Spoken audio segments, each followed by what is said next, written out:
প্রথমবারের মতো মোংলা সমুদ্র বন্দর থেকে পণ্যবাহী ট্রেন চলাচল শুরু হয়েছে। 21শে ফেব্রুয়ারি চালু হয় এই রেল সার্ভিস। এদিন সকালে ট্রেনে করে পাকিস্তান থেকে আমদানি করা চিটাগুড় নেওয়া হয় সিরাজগঞ্জের বাঘাবাড়িতে। মোংলা প্রতিনিধি আমির হোসেন আমুর তথ্য ও ছবিতে ডেস্ক রিপোর্ট। 250-টিরও বেশি ডিজাইন অপশন নিয়ে ওয়ালটন স্মার্ট ফ্রিজ, বোঝে আপনার প্রয়োজন। পানামার পতাকাবাহী পণ্য বোঝাই জাহাজ এমটি ডলফিন 19 গেল 22শে জানুয়ারি পাকিস্তানের করাচি থেকে মোংলা বন্দরের উদ্দেশ্যে যাত্রা শুরু করে। 6ই ফেব্রুয়ারি 5500 মেট্রিক টন চিটাগুড় নিয়ে মোংলা বন্দরের 8 নম্বর জেটিতে ফেরে। পরে পণ্য খালাস করে United refinery and bulk storage লিমিটেডে সংরক্ষণ করা হয়। We come from Vietnam and owner is ITC Trading and Transport, also Vietnam. And I'm very happy to be here. বন্দর কর্তৃপক্ষের প্রচেষ্টায় গেল 20শে ফেব্রুয়ারি মোংলা বন্দর থেকে চিটাগুড় পরিবহন করতে প্রথমবারের মতো আসে ট্রেন। স্বল্প সময়ের মধ্যে পণ্য বোঝাই করে 21শে ফেব্রুয়ারি সকালে গন্তব্যের উদ্দেশ্যে ছেড়ে যায় ট্রেনটি।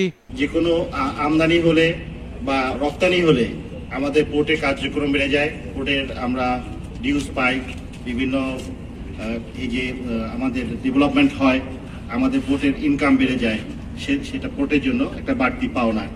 আমরা আশা করব ভবিষ্যতেও এই ধরনের মোলাসেস সহ অন্যান্য আরো দ্রব্যাদি বিদেশ থেকে আমদানি করা হবে এবং মোংলা পোর্টের মাধ্যমে, এবং রপ্তানিও করা হবে মোংলা পোর্টের মাধ্যমে। সিরাজগঞ্জ জেলার বাঘাবাড়িতে পৌঁছাবে ট্রেনটি। পরবর্তীতে দেশের বিভিন্ন ফিড কোম্পানিতে সরবরাহ করা হবে চিটাগুড়।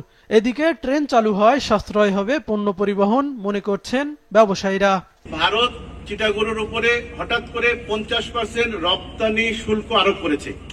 কোনোভাবেই বড় নিয়ে আসি ছোট নিয়ে আসি, কোনোভাবে এই পণ্যটি বাংলাদেশে এসে মানে আমাদের যে কস্টিং পড়বে সেটি আমাদের কোনো পোষাচ্ছে না কোনোভাবে। যে কারণে আমরা বিকল্প পথ পাশাপাশি আমরা পেয়েছি পাকিস্তান, সেখান থেকে আমরা নিয়ে আসছি অনেক সুলভ মূল্যে।